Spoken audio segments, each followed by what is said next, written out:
Okay, I am recording. Yeah, I think mine is too. There we go. Yeah. Okay. So welcome everybody to the Splunk User Group Edinburgh. Today we're going to be talking about Splunk SOAR, Splunk SOAR 6 specifically, but we will also talk a bit about go back to basics just to kind of set the scene, I guess, because I'm not sure if everyone on the call was SOAR aware. I believe you may be, but so apologies, and I can rush through that bit. So we're going to talk about what's new with Splunk SOAR 6.0, and at the end we generally have a bit of any other business or questions and answers, etc. at the end as well, if there's anything. So Andrew, you can introduce yourself. Yeah, my name's Andrew. I've been co-leading the group for a number of years now. Can't even remember how many years. And I work at Lloyd's Banking Group. Thank you. And then there's me. I'm Tom Wise. I am currently a solutions architect at Adarma, but just about to move into an engineering lead role. And as you can see, I am also a Splunk Trust member. And this is me. I thought I'd get a cheeky pic of me with a sword in on it. It looks a bit pixelated, but that is me with my Mesa. I am a scholar of Mesa and Longsword in my club. So yeah, and I've done tournaments. So with the user group is sponsored by Adarma. We do usually hold this in the kitchen in the Adarma offices, but again, as you may be aware, we had to pivot quite quickly with this user group after we had the speaker drop out. We are the largest delivery partner for the UK, and we are a security consultancy and managed security service provider. And as you can see, we've won a few awards from Splunk as well, Partner of the Year, Revolution Award. Bear in mind that it is recording. It will be made available publicly after the user group finishes on our YouTube page. So if there are any topics that you want to discuss, obviously try not to mention confidential information or customer information. Basically anything you don't want to be made public. And obviously, the client one is a big one, unless you've got kind of approval to mention them. So it is this is technically led, so it's not a sales driven or anything like that. We want these are technical discussions. It's inclusive, so again, anyone can be involved, and if you do want to ask a question during the presentation, then please do just either unmute yourself or give some indication, and I'll try and see it and stop. But we are also led by the technology, which is obviously Splunk, but the Splunk portfolio is generally stuff that we will talk about. Sometimes there are maybe other technologies, but Splunk will primarily be in the main focus if there are other ones as part of a talk potentially. We are sponsored as well by JetBrains, so we do actually give out a free annual subscription to one of the products listed below. At the end of the call, it'll be like a randomized spinning wheel, although I guess it's a 50-50 chance that someone's going to walk away with the JetBrains code today. Yeah, I also have to get in contact with JetBrains because we haven't had a user group in a while, so they've canned it, but we have to email them. Okay, thanks for that. Okay, so we'll just go straight into the main part of today then. So what's new in Splunk SOAR 6.0? So I thought I'd start off, as I said before, because first of all, I haven't talked about SOAR on one of these user groups for a long time, so I wasn't sure the kind of gap. It has been a long time, actually. And even then, it was just showing off something I did in it, which was my risk-based response. So what is SOAR? It stands for Security Orchestration, Automation, and Response. It was previously known as Phantom. They were acquired in February 2018. Had to do some digging on that one to find that. And it was really purple. So anyone who would have seen it in its old version, it was super purple. And also it had Mission Control, which was the analyst page, which you may recognize now as a new Splunk product for case management. It's designed, obviously, to reduce the time taken on security operations activities. Most of them are highly manual, right? So, well, without automation, they're all manual. But if you can imagine, it takes, roughly about 4 minutes on average to do an action. So if you, like, for example, got an IP address, then you had to run it through a reputation service, and then you have to copy and paste that information back onto the ticket before you can even read it. So SOAR is kind of designed to, allow your analysts to do a little bit more of the meaty stuff and actually deal with the true or predominantly true events. Or at least give you a bit of breathing space as well to develop more automation in order to tackle the real stuff out there. False positives and stuff as well can form quite a large amount of wasted time and effort in a SOC. So if we can apply some automation that, first of all, helps you just get rid of any false positives, because there will be markers that you use in order to go, is this good, bad, or in the middle? Then you can free up lots of time. I mean, I'm sure you'll see lots of stuff about like turning a 30-minute investigation into 5 minutes, and sometimes even less. If you've got a really good solid gold use case that when this comes in and it looks like this, I want to do this, then it could be all over and done within less than a minute potentially. It does provide the ability to integrate with any APIs, and any API that is accessible can be accessed. Now, obviously, it only has a certain amount of apps available out of the box. Currently, there are 298 if you look on Splunk base. And you can also now, build your own apps as well. So there'll always be integrations that there either isn't an app for at the moment, or that needs a little bit of editing. But we'll talk about that, I think, in one of the subsequent slides. There is an element of case management in Splunk SOAR, kind of, to be that mythical single pane for security event management with some automation. Obviously, it wasn't originally built as a case management system. It was built as an automation platform initially, and then they bolted a little bit of case management on top. It obviously doesn't have like great parity with existing case management tools that exist at the moment, because they do a lot of stuff that is solely for case management, but it does give you the option to make it do anything you want. And for a few customers, for example, that's what we've done. Obviously, when you first get it, it can be a bit clunky, not easy to track stuff, but you can make it do anything you want and make it, almost as good as those out of the box management systems. But the good thing is you get access to all of that kind of the magic sauce underneath, whereas a lot of these case management systems, they don't give you access to like the magic stuff underneath. You just have to put up with what they do, right? But not with Splunk SOAR. You can make it do anything you want. One of my favorite phrases when people ask me, can you do this with SOAR, is yes, how long have you got and how good's your Python? Also, I would just go back to the any API as well. There is other ways in which SOAR can interact with other devices, like SSH app, for example, or WinRM app. So there is other ways of kind of interacting. Not all of them are necessarily purely API based, but most of them are as a default.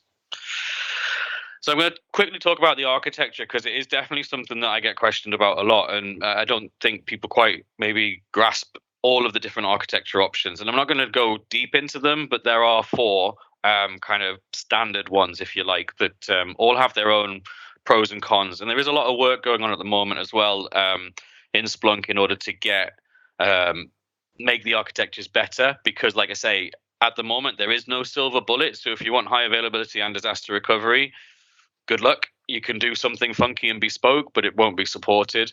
But I'll go through them relatively quickly. So a standalone single box can scale up by adding more resource to it. Generally, you're going to need RAM for your automation, and you're going to need disk size if you're doing a lot of things like malware, malware detonation, or downloading a lot of attachments from emails, etc. But obviously, a single box does not provide high availability, and it does not provide disaster recovery. A warm standby is basically an active passive set of boxes, generally on 2 sites. You've got one that is alive and is the main one that your analysts, etc., will access. And then the standby basically synchronizes via rsync and Postgres sync, so the database and obviously the shared file structures that the 2 platforms need. So things like app states and things like that, so that when you do fail over, you are basically at that same point in time that you were on the original. Now, the only downside to that at the moment is that it is a manual failover still. So you actually have to monitor the main box, realize when it's gone down, and then go on to the standby and basically say, okay, now you're the primary, and let it come up. And then obviously, you would restore the primary and, potentially switch it all back at some point as well. I have seen it where they've automated this with like different probes and stuff like that, and then initiated just simply a script to run all the commands on the standby to bring it up. But again, it's still a little bit on the clunky side, but it does provide you that proper disaster recovery. So if you've got two sites, one goes down, you can at least still log into the platform. Obviously, you may have to repoint DNS and stuff as well, but there are many ways to do that. Clustering is a very, very highly complex installation of SOAR. Basically, it splits all of the individual services within SOAR into their own boxes. So the Splunk component, the database component, the proxy component, file share, and then a minimum of 3 access nodes. And that does provide a high availability, but it also means now you've gone from either 1 or 2 boxes to manage to 7 as a minimum. And they all have, their own nuances, and they all also have different sort of size requirements because of the heavy lifting they might do. Your database is obviously going to want to be your database server. Is going to be going to want to be much larger than your access node, because your access node really isn't doing very much at all. It's just passing most of the stuff down to and receiving from the database and the other parts. With clustering, there was a really good introduction in, I think it was the mid 4 something versions, where you could actually start using AWS inbuilt components. So like their relational database service, their file share service, and their application load balancer service.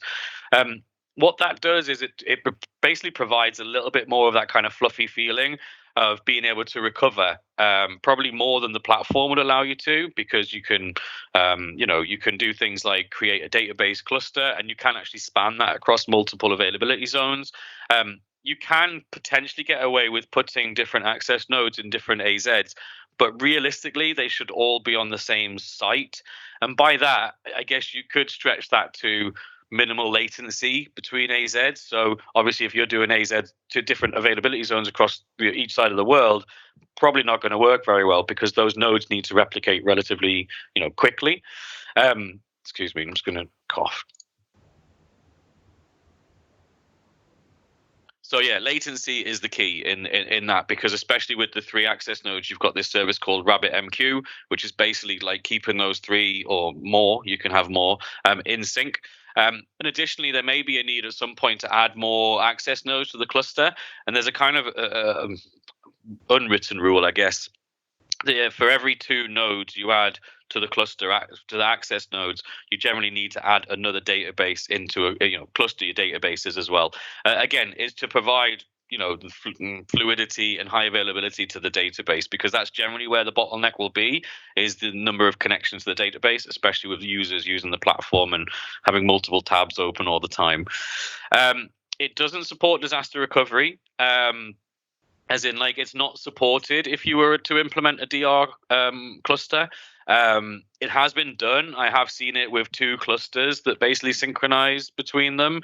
But again, it's unsupported and highly complex.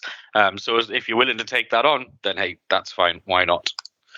But yeah, it's a pretty tricky architecture.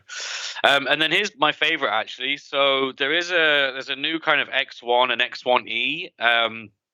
The X1 is basically dipping your toe into clustering without actually having all of that massive overhead of multiple access nodes, RabbitMQ trying to synchronize things. But what it does is it still separates all those services. So you've still got potentially like 5 or 4 boxes. But it's almost like you can take that small step to clustering, see the benefits of externalizing everything from the main sort of box itself. And then there isn't any replication required. So then if you do want to eventually go into a cluster because you might hit some bottlenecks, for example, then there's less effort in order to do that, because you've done most of the work already, which is build all the external services, connect one box to them, and let it use it. All of them, all services, again, Splunk, Postgres, file share, they're all externalized. You may not need the load balancer in there, obviously, because it's just going to be one access node that's just accessing all of those individual components.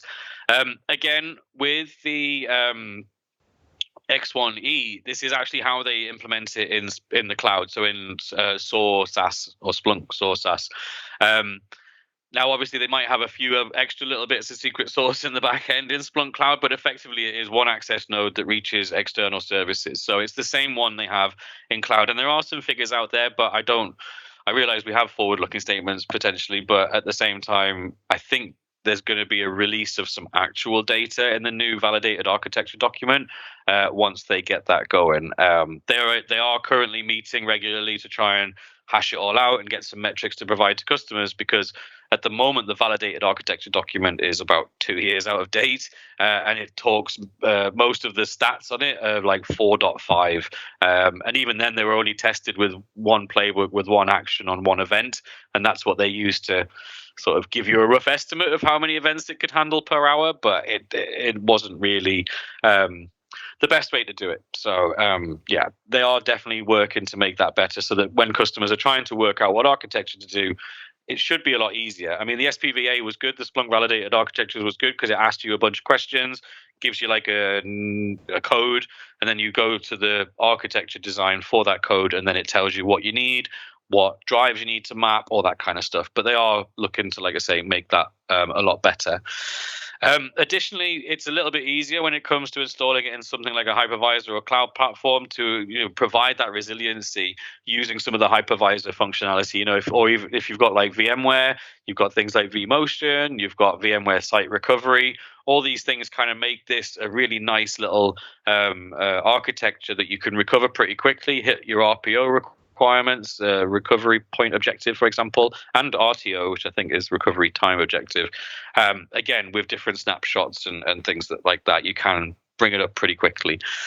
And again, as I said, it is your toe dip into clustering, basically.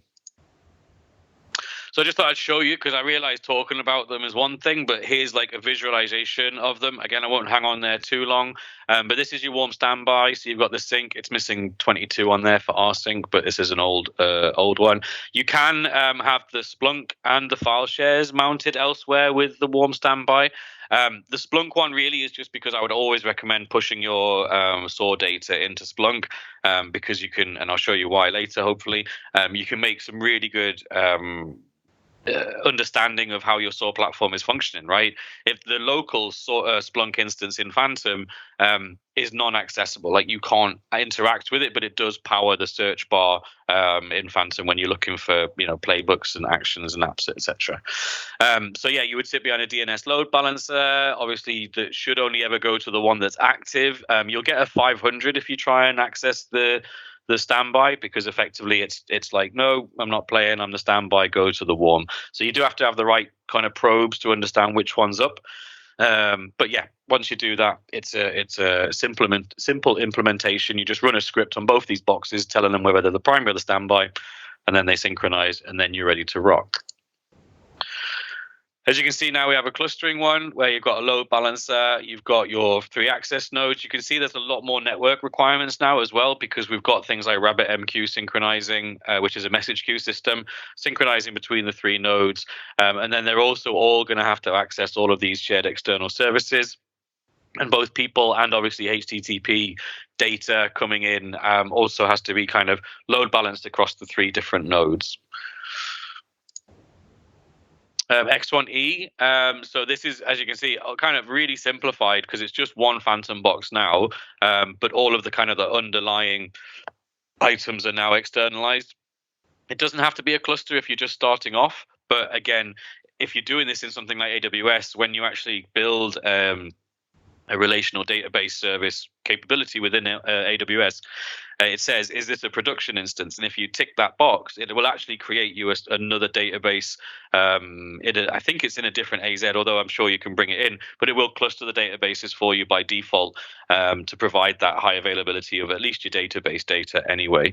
But this, for me, this is the architecture I will generally recommend for most customers, especially new customers, because giving them a warm standby is okay, but there's not very much room to grow if you start piling loads of automation on. There kind of becomes a plateau when you start throwing, just memory at it, or a bit of CPU as well. it will plateau at some point and it just won't be able to run. And then to expand from there, you're basically trashing it and starting again and building something like an X1E. Now, the only thing that would stop an X1E potentially being the choice for a customer is DR, because warm standby does provide that. So if they are really, really worried about disaster recovery potential, then at the moment the warm standby is really the only option, unless you have the X1E installed on some form of, like I say, hypervisor or cloud capability that will allow you to quickly spin it back up or move it to another site, or like VMware site recovery, for example, and things like that. So this is the architecture of choice for me personally at the moment, and I would highly recommend it as the kind of the first thing to do, because if you do hit a bottleneck, then you just have to add 2 more servers to the cluster and you're away. Obviously, you have to consider the additional network load and etc. But then you will be able to easily move into a fully functioning cluster should it actually, should you hit that limit. So when we talk about integrations, so when you install SOAR, there is an option to either install with apps or install without apps. Now, generally speaking, in a production system, you really only want the code on there that you're actually going to use. So in a production system, I would recommend installing the platform with no apps on it, and then just using the UI itself. Just download the apps that you actually need and configure them on the platform from there. But then obviously for a development instance, you're going to want, I would recommend just installing it with all apps, because although it's only a 2-minute job to like go to the new apps button, type in the app that you want, and then download it and install it, why would you waste time on a development system? Let's just have everything in, and then at least as it gets upgraded, they get upgraded, etc. as well. And even if you do select with apps to the installation, it doesn't install every single app. It just installs a high percentage of them. I don't know what they use to determine which ones to install as the default and which ones not, but it doesn't come with all 298 installed off the back. As far as I'm aware, that might have changed. There has been a lot of changes happen in the Splunk, because obviously they're moving they've almost completed moving everything from like the old My Phantom into Splunk now. So you've got your apps in Splunk base, for example, which was my next point.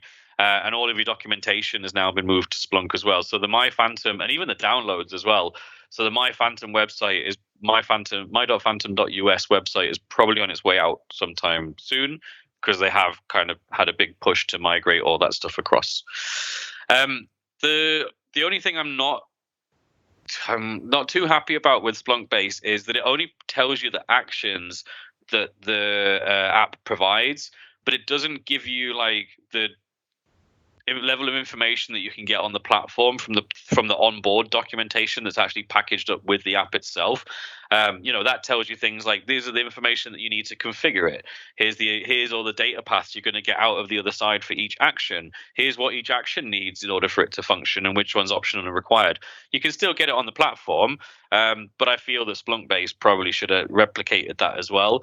There are some apps in Splunk Base that will take you to additional or external documentation, but I kind of feel like it should have been a like for like, because My Phantom used to have the old app documentation on there as well.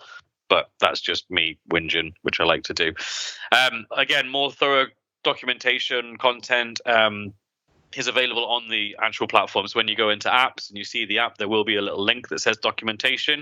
If you go into that, it will take you to an onboard kind of nice page where, for example, some of your more intricate apps like O365 apps, things like that, it'll tell you how to set all of that stuff up as well, like what to use on the Microsoft side, how to actually create that, symbiotic connection. And so that's why the documentation is still really important.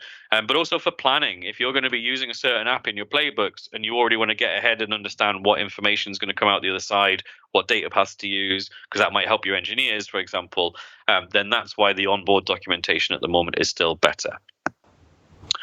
I think I touched on it very briefly, but you now can, since 5.1, so again, since pretty much the first little update to the last major version, you've actually been able to both build, edit, and clone apps now within the platform itself, which is from someone who used to develop apps without that, it's a game changer, because I used to have to do, like, I think someone produced a test harness and I had to link that into PyCharm, and then I could kind of test it, but not properly because I wasn't actually on a Phantom box. So if I needed to do Phantom specific things like save a state file, for example, then that part of the app I could only test once I loaded it into Phantom, but I'd have to build it externally, move it to the system, compile it on the system because it used to use PYC files before they became open source, and then test it. But then if it went wrong, you'd have to literally go right back to the start again, edit the little bit that didn't work, chuck it back up, compile it, get past any errors, and then run it again. So it was an absolute pain. So I was so glad when they did the IDE. Obviously, initially there was bugs. It wouldn't decode passwords, for example, so you had to kind of hard code them into the code if you wanted to test it in the IDE. But those are now gone, luckily. Additionally, cloning apps is a pretty good thing now as well. So if you want to keep an older version, but also maybe upgrade and test it.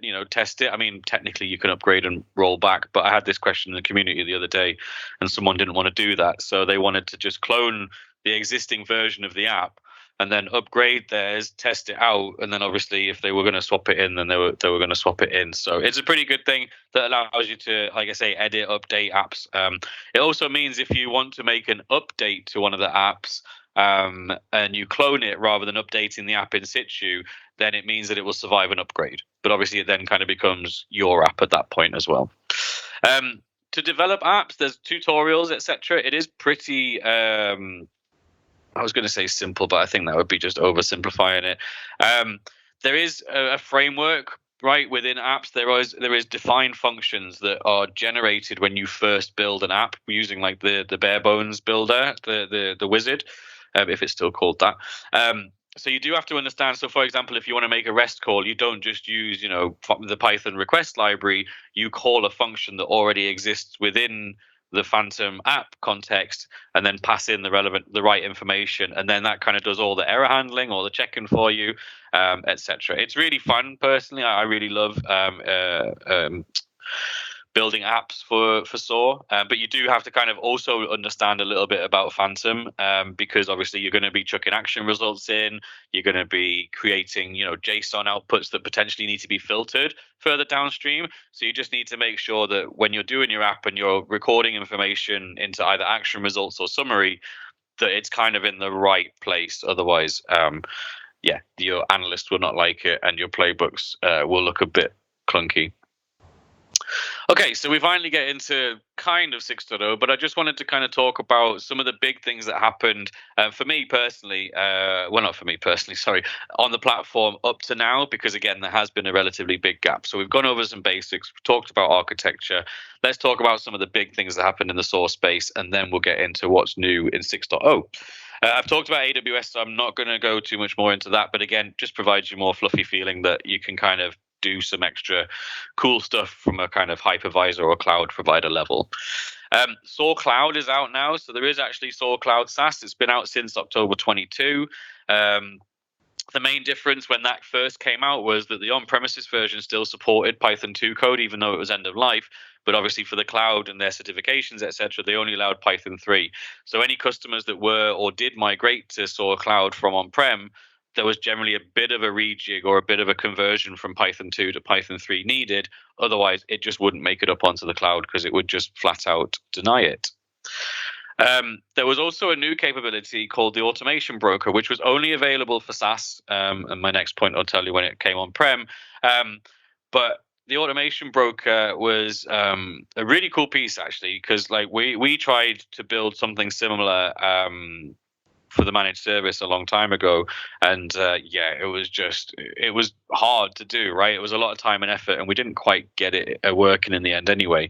So the Automation Broker was available primarily for cloud, but actually in January this year, they allowed it to be used for on-prem. Now, the Automation Broker capability is to allow cloud to communicate with your on-prem devices. And because a lot of customers can be a bit twitchy about punching in from cloud into your network, what the Automation Broker allowed you to do is build a Docker instance in your network that reached out over a standard 443 port. So it wasn't punching back in, it was going back out over a port that people use all the time, and it would basically poll for jobs. And then when it got a job, it would then obviously run the action, present the information back up to SOAR, and that way it would be as if you were on-prem running that action. Now, it was relatively frustrating because I had a lot of customers that used AWS, for example, and they still wanted to reach into on-prem, and they were still twitchy about the whole, like communication and stuff. But you can use some AWS. I forgot what it was called, where you have that private link. Might even be called private link. But there are ways to get around it. But still, until the AB or automation broker became available for on-prem, you kind of had to think fancy in order to kind of allow your AWS instance to communicate with on-premises instances. A lot of the time, we would just put most of the data into Splunk if we could, and just if it was Splunk Cloud, we would just use the SaaS or the AWS to sort of speak to Splunk, and then we would get the information. But if you're taking actions, that's not really possible. Now, when you would use an automation broker for on-prem instances is, let's say you've got a highly segmented or highly secure network, or even different classifications of network that don't allow punching in, but would allow a punch out, then that's what the automation broker is going to be good for. It's not just for cloud to on-prem now. It technically could be for some of these higher security, defense, or all that kind of stuff, where they might have severely segmented or different classifications of network. And rather than trying to work out some way of allowing communications or putting diodes in or whatever, they can just have a Docker instance that reaches out and then does some things. Now, I would say that there are limitations on it. Like, it can only do a certain amount of actions per hour, for example. There is no high availability or disaster recovery options at the moment. If it dies, you do have to spin up a new one, reconnect it to your SOAR instance. But I believe there is a roadmap for that, but I'll see it. So, excuse me, I believe it when I see it, because things are taking quite a while to come out of the Splunk factory at the moment. Now, when you build an automation broker, you basically you attach it to an asset of an application. So an app is obviously the code. An asset is a thing that utilizes that code. And when you build an automation broker, you actually have to kind of register the two. You have to like handshake between the two of them. And then you, in the settings for that particular app or that asset, you can select, this is the one I want to use whenever I take action on this particular asset, for example. So there are instances where you might need a bank of these automation brokers, depending again on the volume of times that you're actually going to do something on-prem, and also kind of, I guess, your network segmentation as well. You might have a bank of them, or you might have a couple here, couple there, for example. There's a brand new REST endpoint for playbook resource utilization, and it kind of feeds a lot of the stuff that I'm going to be talking about at Conf. So what that does is, I can't remember the version it came out, but I think it was very new. I think it's only been in the late 5.4 or 5.3.3, I believe, is when this API came out. Now, if you've already got playbooks in your platform and you've already upgraded to 5.3, then you will need to go into the playbook, and it will then prompt you and say, oh, I need to add some code for the playbook resource stuff. Is that okay? Only if you do that on existing playbooks will you get the information available to the REST endpoint.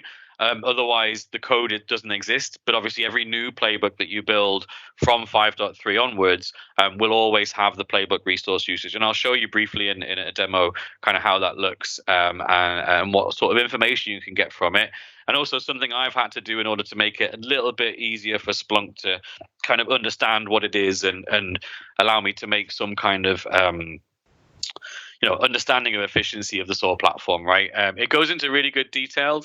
You can look at the whole history. So if you just use the REST endpoint and just pass like a playbook ID into it, it's basically like an all-time average of specific points, such as the average latency of the database request, how many connections were made, how many bytes were sent and received. And again, we'll look into that a little bit more in the brief demo later. You can access it via REST as well. There is actually a REST endpoint, but also you can see it inside each playbook. So when you click on a block, there is now like a stats option, and if you click into that, you will also get the drop down ability of all time, last 24 hours, so different sort of time frames that you can do. And if that playbook has been run a few times, it will also provide you the options to select the specific run ID, and then you'll get, even though the only thing I get a bit frustrated is that the field names are like average DB latency. But then if I only select one playbook run, it's not an average. It is the latency that was in that playbook. But that's just me being pedantic. So it's a really good endpoint that gives you all this great information that allows you now to start looking at things like efficiency, like, oh, my playbook's efficient. Is that REST call taking too long?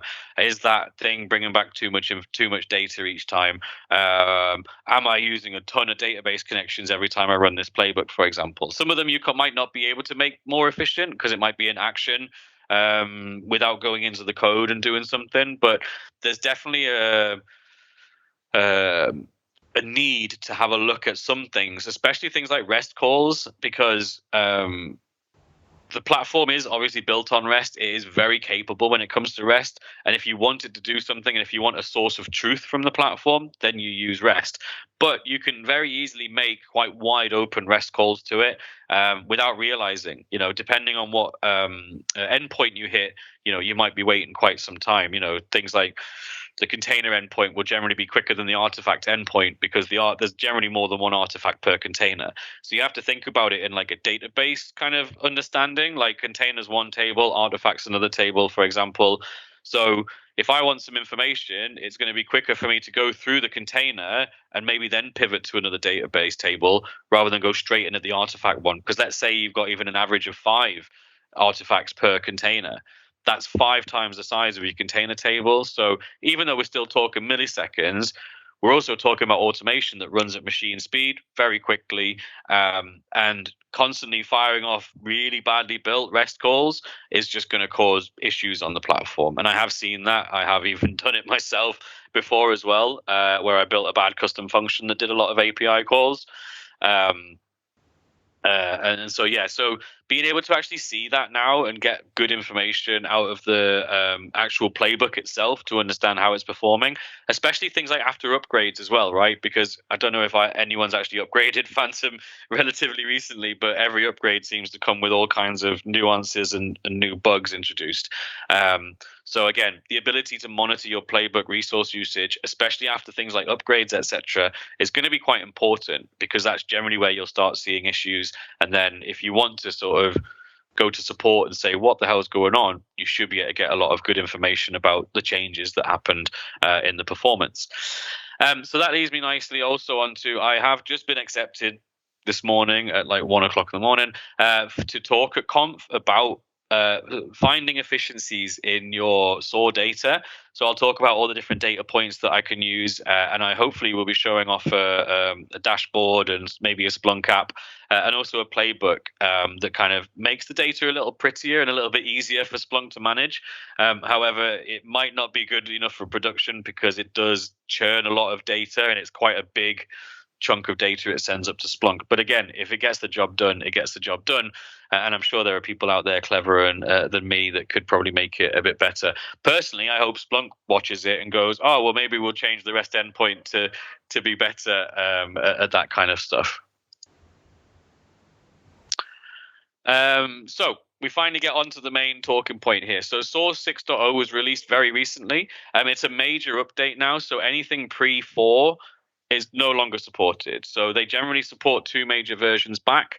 So you can still be supported if you're on the old 4.x versions, which, I have had to upgrade people from. I think recently I had to do 4.5 all the way to 5.4. A little less painless at the moment because the installer and the upgrader is different now. A little bit more intelligent was the word I was told. But yeah, anyway, anyone who's done an upgrade recently probably knows my pain. Otherwise, I hope you don't have to feel that pain. So the first thing that they've done is they've changed the admin user to SOAR local admin. The reason they did that was because if you, for example, linked your SAML or LDAP, and there was another one, OpenID, I think. If you link them together and you had an account called administrator, then it caused all kinds of issues on the platform. So they've basically moved that now to SOAR local admin. Obviously, if you already have an account called SOAR local admin, you probably should change it. I'm pretty sure the documentation tells you to change it. It never did anyway, but it still doesn't count towards your seat license. So if you buy a 5-seat license for Splunk SOAR, then you get 5 actual users, and the administrator account doesn't count. So you technically get 6 accounts on the platform. Also, if you have anything in the automation that points itself at or prompts or does something to the administrator account, the old one, then you are going to need to go in and change that, because it won't do it automatically, and that account technically no longer exists. It gets deleted and a new one. Actually, I do wonder whether it gets the same user ID or whether it, yeah, interesting. I'll have to have a look at that at some point. So that's the first one. Again, very small change, but it's one that means that you don't get that crossover or the issues anymore with having 2 administrator accounts from one local and one from LDAP. You can also see playbooks now associated with apps. So if you look in, again, apologies, the pictures, I didn't realize they'd granulated so much. But if you go onto an app now, there's that documentation link I was talking about. But you've now got an associated playbooks option, and as you can see, it doesn't just look in the community, it also looks in the local, and it'll use things like the labels and contains, and obviously all of the app information here will be in a JSON that it'll say this action can deal with this type of value, for example, and it will look in playbooks that use that stuff and be or already have this in as well, and then it will return basically here's all the playbooks that is currently using this capability. Which was quite hard to do in the past. You could see sort of actions and stuff in the main pane, but it was quite hard to kind of work out how many playbooks is this particular app used in, for example. So now you just click a button and it brings you up a nice pretty table where you get the name, the labels on the playbook, where it is. So is it local repository, community, obviously its current state. Modern and classic, that obviously came about with the VPE change, with the visual playbook editor change. So modern is like the top down, whereas classic would be left to right. I preferred left to right personally to develop on, but anyway, again, it's just another grumble. So custom functions and custom lists have now been given their own page. Wasn't a major issue before, but they were kind of hidden. Like if you wanted to access a custom list or if you wanted to build a new custom function, then you would have to go into the playbooks page. And then there was like 3 tabs along the top: playbooks, custom list, and custom function. But now they just get given their own page and their own drop-down menu as well. Just makes accessing them, viewing them, editing them, that little bit easier.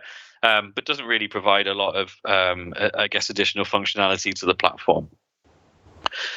One that is I quite like, I know, right? I actually like one, is user-based data paths. So you would have thought it was kind of a simple thing to start off with, that, if someone runs a playbook and I want to prompt them, or I want to say that this person ran this playbook and maybe assign the event to them or something like that. Previously, you had to code that. You had to do like, I'll show you as well in a second. I think I've got a playbook ready open. You had to do like use the API, which was get playbook info and then get the effective user.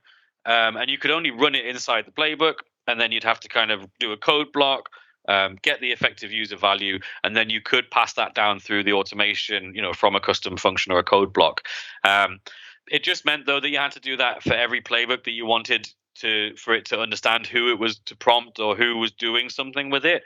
But now you've actually got selectable data paths. So you don't have to write any custom code anymore. You can just drop down a prompt or drop down try and add a value into a block, and it will now present you with things like the user IDs. In fact, prompts are a bit different as well, because it now gives you 2 options. It gives you the event owner and it gives you the playbook runner. So you can either prompt the person who ran the playbook, or you can prompt the person that ran the event. Previously, again, both of those options would need some sort of code or container data path. I think there was one for owner. But yeah, so that's in the prompts now anyway. I'll show you the custom code. But again, it still was only 2 or 3 lines, but it was every playbook you had to put it in if you wanted to actually use that. And then you had to use that value in all of the other blocks downstream. Whereas now it's just an inbuilt value. They changed the playbook running icons. Like previously, they all used to show running when they weren't technically running or doing anything. But if you've got playbooks that kind of chained, etc., then in your activity pane, you will now see 2 icons. You will see the kind of rotating, I am currently working. And then you'll see like the clock symbol that just basically says, I'm just waiting for that one to finish before I start. Generally, that will happen if you have your playbook set in synchronous mode, which means that they will wait to finish before they call the next block in a playbook. Obviously, if you don't have them set to synchronous, they will all just fire. And if they aren't meant to do that, then I would switch them to synchronous as soon as you can. That's really the only difference between turning synchronous on and off. Also, another one that I quite like, I haven't had to use it too much in Anger yet, but in previous versions, if you passed the list value, so let's say you had a multi-value field in Splunk that came through as a list in Phantom, and then you tried to say this value equals this, then it wouldn't do it because you can't do that with a list. It would say that you can't use that operator. The only way that you could look for things inside of lists is you could do a string match. So you could say, does this string or is this string in this value, which would obviously be the entire list. And that would work. The problem is that sometimes you aren't sure whether that is going to be a multi-value or isn't. And using in is okay, but it's also not very specific. So now what you can do is you can add a delimiter option into the filters and decisions. And what it means is that if it gets a list object through that's delimited by comma or pipes or whatever you want, you can, I think comma is default, but you can set other delimiters. Then when you say, does this equal this? And it's a list, it'll now iterate through and go, does it equal that one? Does it equal that one? Does it equal that one? Again, making it more robust to, well, I don't know if this is going to be single or multi-value fields, so I'm going to have to potentially create a code block. In the past, you would have to use a code block to just take what the value is and then do the kind of, is it a list or not? And then if it is, do something different. If it's not, do something different. Again, just spending extra time doing all that custom code when you can just do it now in the platform. So that is a pretty good one. So the 2 ones that I really like is the user-based data paths and the new delimiter option as well. Obviously, a lot of the updates at the moment are primarily firefighting bugs. So fingers crossed we get there in the end. Final 2. So now they can, if you put like false or true into a decision now, it will actually turn that into the relevant Boolean value rather than using the string. So you can kind of do equals 1 or equals 0, even if you pass out from, let's say, a code block a true or false statement, it'll now turn it into a numeric value, which, because I think the reason is sometimes you would like case could be an issue or someone might not put the right word in, etc. Whereas now if you do, it'll just convert that to a number, and again it allows you now to use equals, not equals, greater than, less than, etc.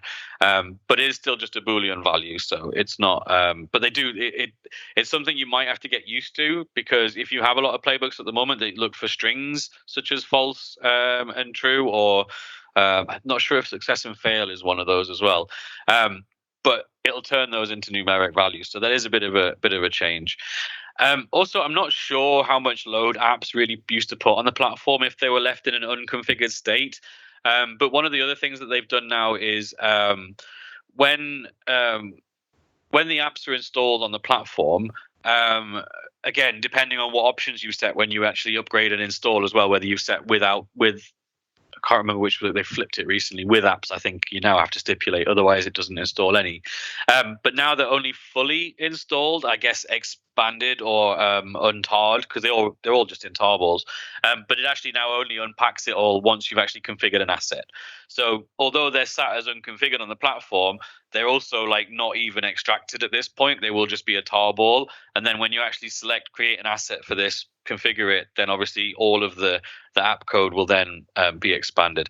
I don't know how much benefit that really gives, but it's something they've called out in the release notes. Okay, so that actually brings us nicely just to again, as you can see, there wasn't a huge amount of new stuff. But it is quite a big change, the version upgrade. I'm hoping 6.1 brings some new stuff. I'm kind of aware of some of the stuff that was on the roadmap before the previous product manager left Splunk. But I know that things have shifted around a bit, so I wouldn't want to say for sure. But for example, again, forward-looking statements apply. There was things like loop blocks in playbooks that was on the roadmap. Hopefully, still is. Containerization of the head unit or the main access. The main phantom thing. So you could just kind of spin a new one up. They're also looking to eventually move all of the state to the database. So at the moment, there's a bit of a split brain when it comes to state. The database has some stuff and the access node has some stuff, which means if you do lose this node, it's not just a case of spin up a new one, connect it, and it knows where it is. You kind of have to restore a snapshot. Otherwise, you have to reestablish everything, which is an absolute pain. So they are hoping or trying eventually, to move all of the state to a database. And then, as you can see or imagine with containerization, as long as your database is sound, if you lose a node, you can just spin up a brand new one, connect it, and it'll just go, oh, yes, I know who I am, where I am, and what I'm meant to do, which is a pretty nice situation, especially when the architectures, there isn't really a silver bullet architecture. So it's a little bit easier for customers to feel a little bit less worried if the access node really doesn't hold much information and everything is in the database. So just thought I'd talk about that for a sec. Okay, so just briefly, this is the page that has all of the new things. Obviously, there are known issues and fixed issues. If you are currently dealing with any issues in Splunk SOAR, then before you upgrade, I highly recommend looking at these two. You will be surprised sometimes at the really weird issues that are in there. But again, it's good to know that. And also, if you do have other Splunk products like ES, for example, and Splunk Enterprise, then there is also a compatibility matrix as well to make sure that, if you're on the right version, depending on what it is you want to do with the platform. I'm sure you've all seen it, but I just wanted to show you here. So this is Splunk based, a new look Splunk based. I think it's been new look for a little while now. And you can specifically select Splunk SOAR. Obviously, you can check whether it's cloud or on-prem as well. Most of the ones that are for cloud in fact, all the ones that are for cloud will work in on-prem. Now, all of the on-prem ones should work in the cloud because they should all be Python 3 by now.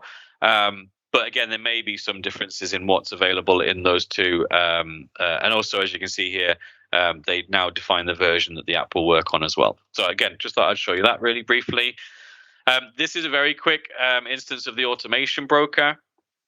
So again, you can see it's basically in the context of SOAR Cloud, but it is now available for on-prem as well. But it is just a case of, it initiates the connection this way, and then over the encrypted WebSockets, it basically sends that data back down or pulls that data back from SOAR. Because bear in mind, it won't keep any things like credentials or stuff on the automation broker. The first time it runs an action, it might take a split second longer because it also has to download, obviously, the Python objects in order to do what it needs to do. But then every time you rerun that action, it'll be much quicker because it'll already cached the code, but it won't keep any of the credentials. It drops the credentials as soon as it's actually used it and return the information back up. There did used to be SpaceBridge in the middle, which was a Splunk proprietary messaging queue thing, but now it's just goes straight up to the cloud or your instance in on-prem, for example. And this is kind of just the connected to on-prem service. Goes through the AB, and again, you can put it into a remote network segment as well. And that is really the main two use cases. But again, use it with caution because there are limitations. Okay, I don't think that's the one I wanted. So I talked to you about, so let's use the data paths first. So here's the user data paths now. So you can see in when I select a data path, always check for this top bit being ticked as well, because Phantom tries to be clever and says, you only want to see this, right? And people go, where's my artifact or where's my container information? Then sometimes there's a tick box up here that filters stuff for you. Just be aware of that because people do get tripped up by that quite a bit. But you can see here now we've got a launching user ID and launching user name. So all that is basically like information from, where is it? 2 seconds.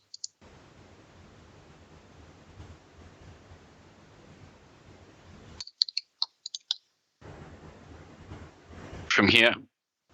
So it'll just get your username and it'll just get your ID.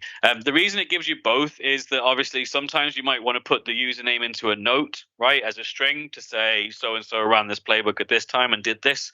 But if you're doing actions, like, for example, if you want to assign a task to a user, for example, then you need their ID. You can't pass their name in. It needs their ID. So that's why they've done both of them, because you might want to use the username for notes or emails or whatever, but then you would want to use the ID for any system-based stuff like applying, adding tasks and other things like that.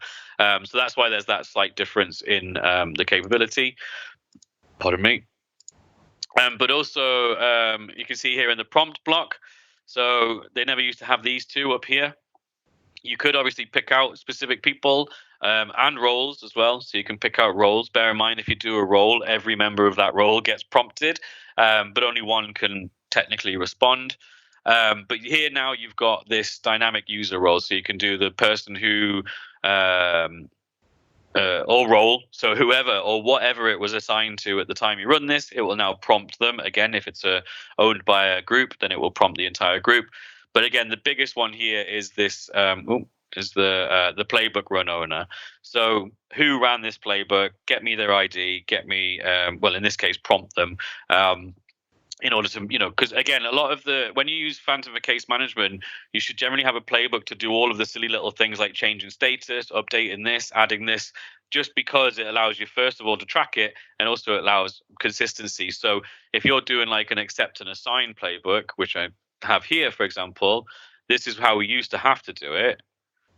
And again, it's literally just that one line. And then you can set the owner as well with the ID out of that. But it's just basically you're getting the playbook info at the time that it's running. You're retrieving the effective user ID from that. And then in this particular case, you're passing it out downstream. And then when you actually need to use it to, in this case, use one of my custom functions to assign it to someone, then you pass in the user ID there. But you no longer need to do that, which is awesome. And again, you can do that on custom functions, etc. as well. What I've got here is a playbook, which I don't know why that was. Oh, it's the custom data path issue. So here's the stats. So usually you've always had the configure option. You've always had the info option, which you should always fill every block in. This is just a best practice notification. And also now in the new VPE, you can, see this sort of things better and you get a bit more room for that. But the really important one now is this. So you can see the average over all time. So you can see how many times it's been called as well, like in total. So this playbook has run this many times. If they're obviously how long, and bear in mind this is on a block by block as well. So it's not even how many times this playbook ran, because as you can see there are multiple paths here, right? So this playbook might have run 10,000 times, but it's only gone down this route, 8,500 times, for example. But also you can do last 24 hours. I don't think it has run, although actually it did today because I ran it before the class. Last 7 days average. And then here's the run IDs as well. So if you want to go specifically in and see what this specific run ID did, then obviously, average doesn't really apply anymore. It is just on a specific basis. But if I also look for, I'll show you how it looks in there.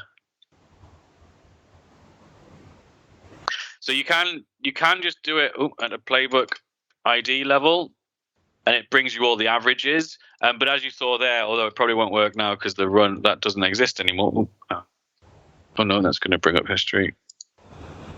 You can actually feed it a list of run IDs. Now it doesn't have to be multiple entries. You can just have one ID in there, and it'll bring you up this same page, but just for that one ID. But if, for example, you've had this playbook run 5 times in the last hour and you only want the stats for that last hour, then you would add those playbook run IDs into the REST call, and then it would provide you that information. Now, I'm going to show you a little snippet of what I'm going to talk about at Conf, because I've realized we're almost up over for time. I can really talk about SOAR. I'm going to show you what I've got, and then I'll show you how I got some of this data into Splunk to look a little bit prettier, and then that should be the end of the talk, I think. Tom, can I just ask a question? Of course.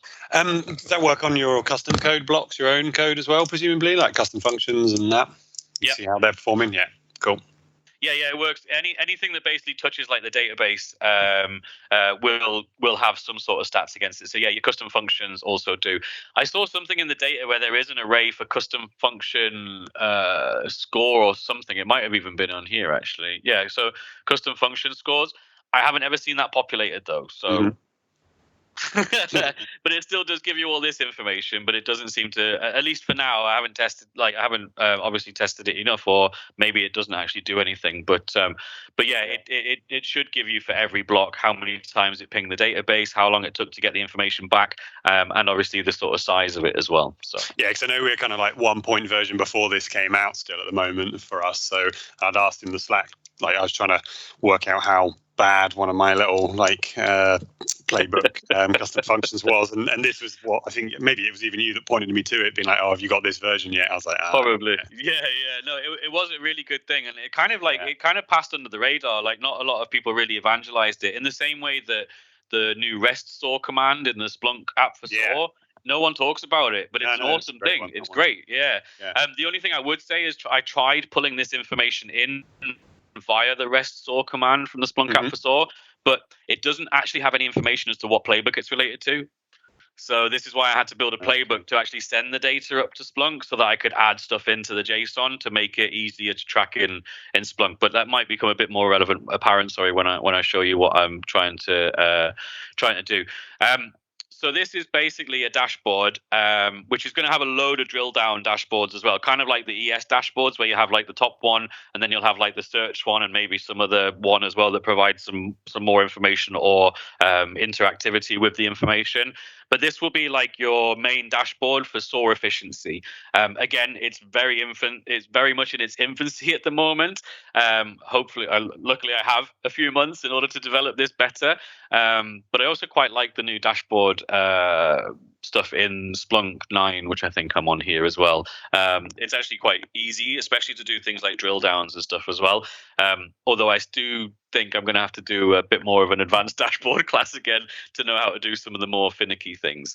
But what I've got here is obviously all of those entries that you see in the playbook stats, right? So average latency, total database queries, you can see that's a lot, right?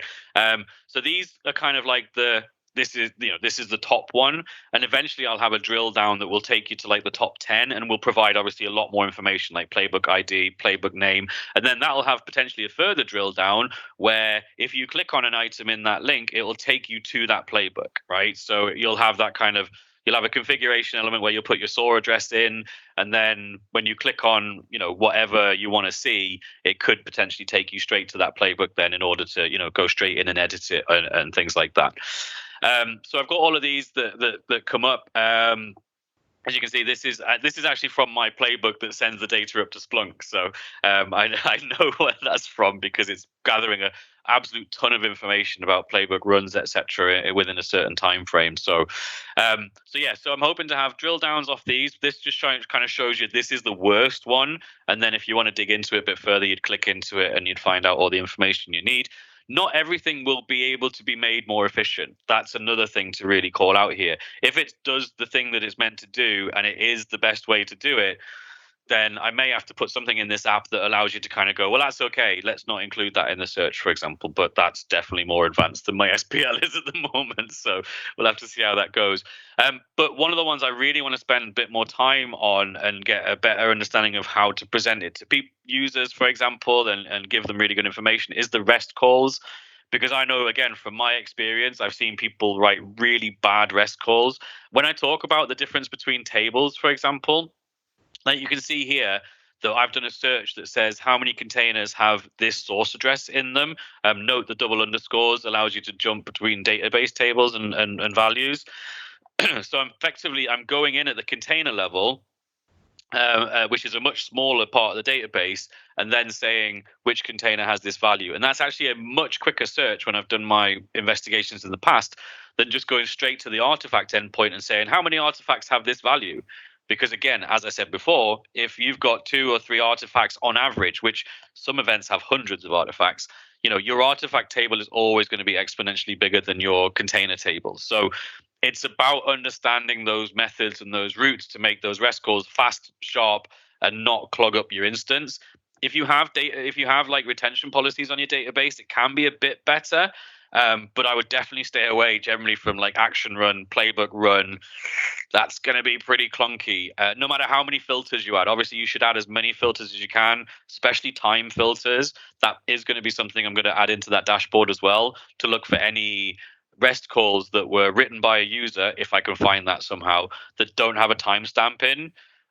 Because that means that you're effectively looking potentially over the entire database table, which is not very efficient, especially if you're running thousands of REST calls a day kind of thing.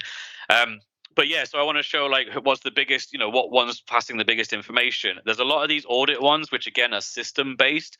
So I'm going to have something whereby you can say, I don't want to see anything from audit. I don't want to see anything from, container or artifacts, so that you can get a real drill down into how your REST how your REST calls, on the platform are being configured, and also how inefficient they might be, because it is the one thing that will bring down the SOAR platform. If you have really, really bad REST calls that are hitting like a lot, like I will admit, I built a really bad custom function that it was good to start off with, but as the database got bigger, at one point it was making 65,000 API calls per event that came through that playbook. Yeah, that was a bit of a doozy when I found that one out. It was my fault. I've already built this awesome thing, and then they said, can you just add this thing in? And I did, but I added it in without context of all the other stuff that I had in there. And so, yeah, when we found out that it was making all those API calls, I hung my head in shame. But failure is a great teacher, right? So yeah, this is what I'm going to be talking about. I'm also going to be talking about things like best practice at Conf. Trying to keep your playbook blocks to 15 per playbook. That does include filters and decisions as well, because obviously they do churn. They use an API, they do churn. Reason being is you've got multiple runners now on the platform. Previously, you just had one runner that did everything. It really was synchronous, but it made it look like it was parallel. But now it truly is. You've got runners picking up things, doing things, dropping it, picking up things, doing things, dropping it.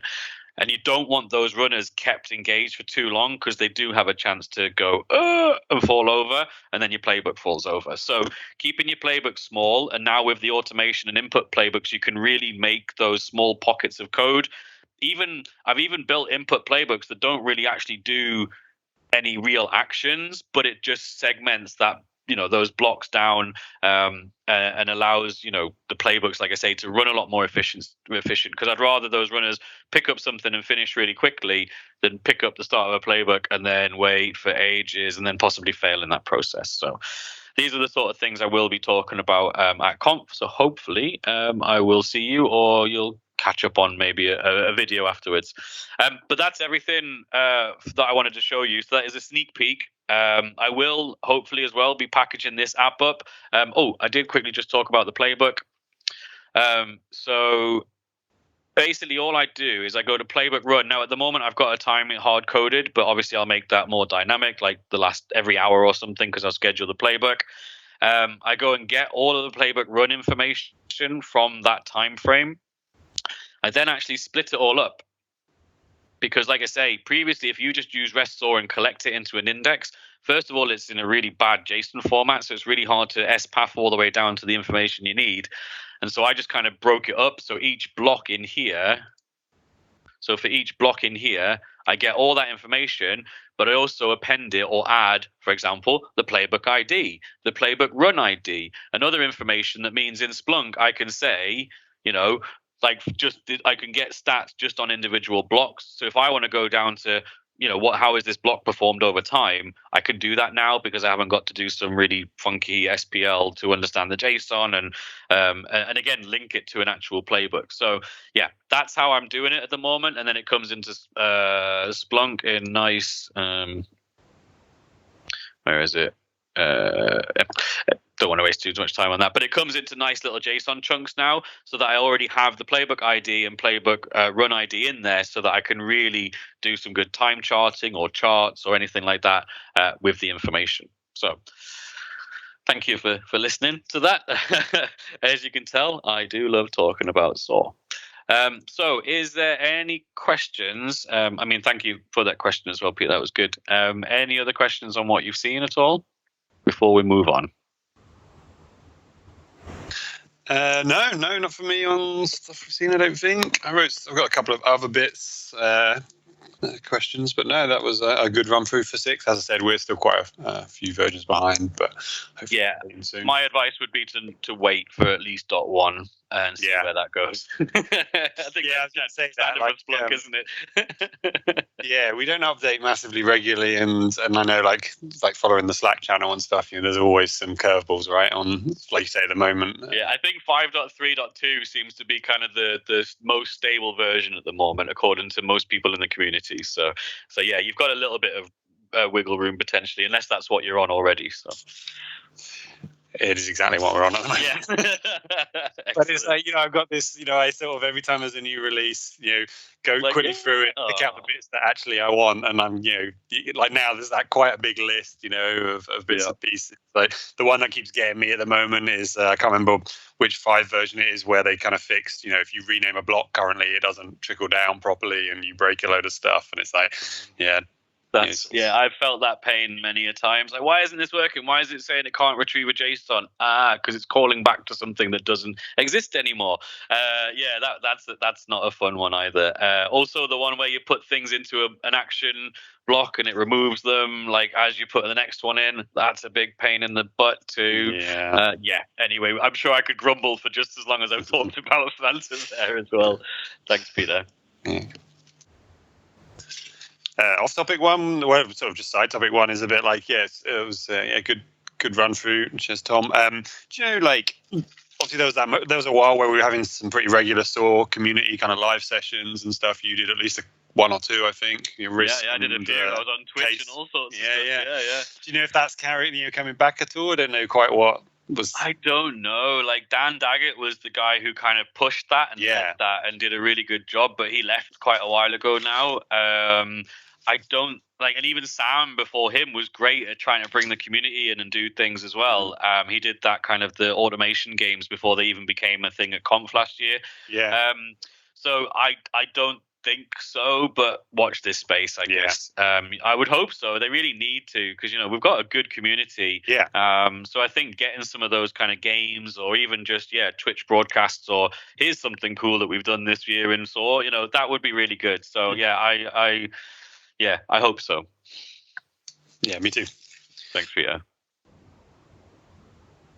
No question from me, thanks. But that was good to see, actually. Good run through that. So thanks. Yeah.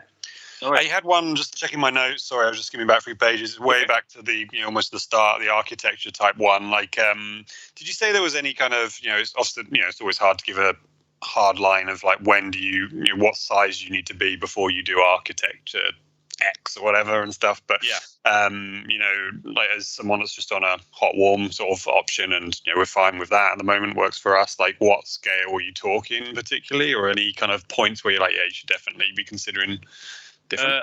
High user count, high concurrent user count is generally the biggest indicator. Obviously, if you're doing like 7,000 to 10,000 events per hour as well, then you probably want a more highly available system, such as a cluster or the X1. I would probably initially advise.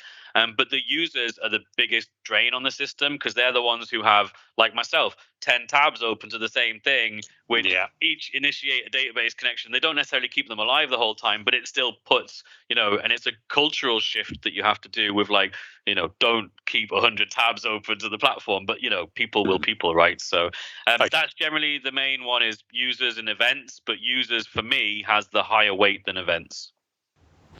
Because if you're just using it as an automation black box, then it can run a lot of events through it very quickly. But when you start adding users into it and ad hoc stuff on it, like ad hoc searches, because bear in mind the queue-based system, so you've got like severity-based queuing, right? So high, medium, low, but manual trumps all of them. So if you've got a load of automation on high and medium and low of events, right, your high ones are going to get action first before the medium ones, if there's any contention anyway.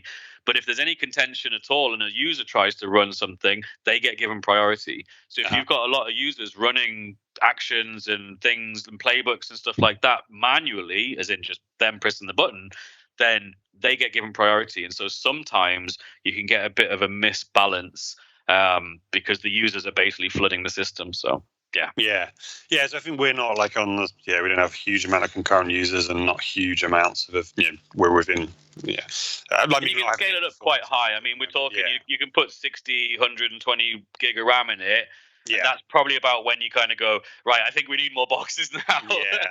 But RAM is the primary one, and then CPU, is also just alongside that as well. So the only ones we've had is sort of the separate issue, I guess, where it's things like, so we've got assets for an endpoint agent sort of thing, and most of the time, it's pretty quick. We're just querying data, but it's also when it's doing response actions, for example, like a RAM capture, the way the app's written is it just holds that asset, while the whole 20 minutes while it's doing it. And we're trying to work out that bit of okay, we could have multiple threads on that, but then you get concurrency issues, don't you? And we wanted to keep it single so that we can trust the order the playbook's running through and things like that. Okay. There is that. Yeah, I mean, obviously, the locking mechanism is stipulated in the JSON, right? So sometimes they do it at a very basic level, which means it just holds it back. But sometimes they do it at a more granular level, which does actually allow it to do multiple things at the same time. But to be fair, most of the app devs don't seem to want to do that. They just do the default lazy one. So the locks can be a pain in the ass. Great, thanks, Peter.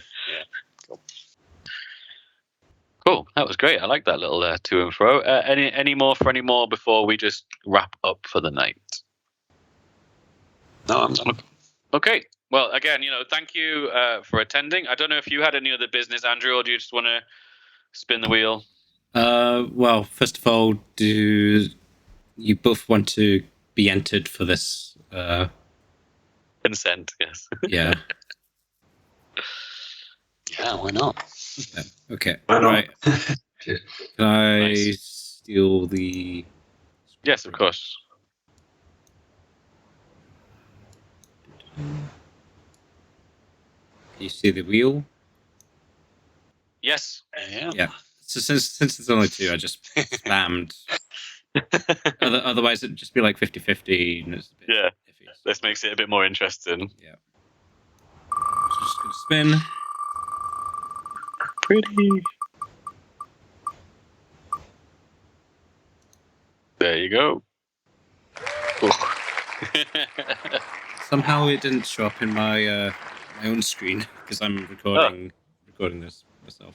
Yeah. Well done, Peter. If you get in contact with us because we can't see your email addresses, I think it gets obfuscated in our things. So we'll do. Cool. Awesome. Well done. Congratulations. Cool.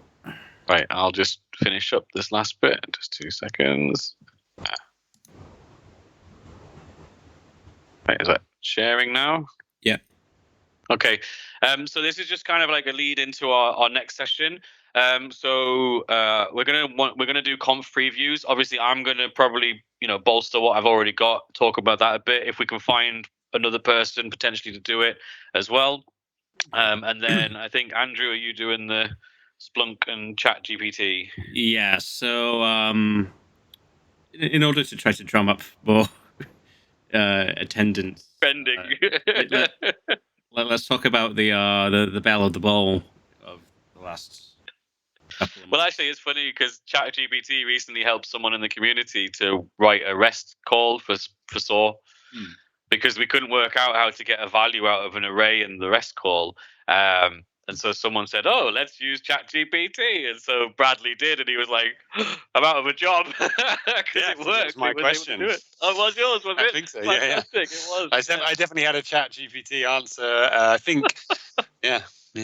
That's awesome. So that's kind of what we're hoping to do. It'll be in 1 or 2 months, obviously pre-conf, and we might even be doing something with the other chapters as well. But that's still very much in its infancy. So watch this space. Yeah. I think the plan is to try to get other speakers who have been accepted for conf in the UK to come and present. So obviously Tom will fairly happily come and chat about his own things, but always. I think there's plans for a week of user groups with different speakers at them, which will be interesting. Yeah. I mean, obviously, you already know about the user group.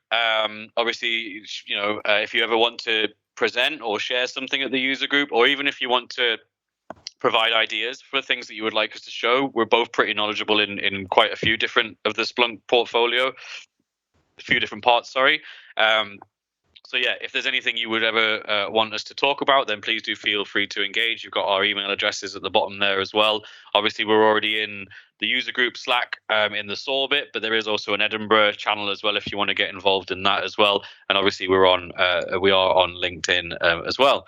But that brings us to the end of the session today. So then again, thank you very much for coming, and that was a good to and fro as well, Peter. Thank you. I really liked some of those questions and discussions that we were able to have and any other business. So yeah, thank you very much, guys, and enjoy the rest of your evening.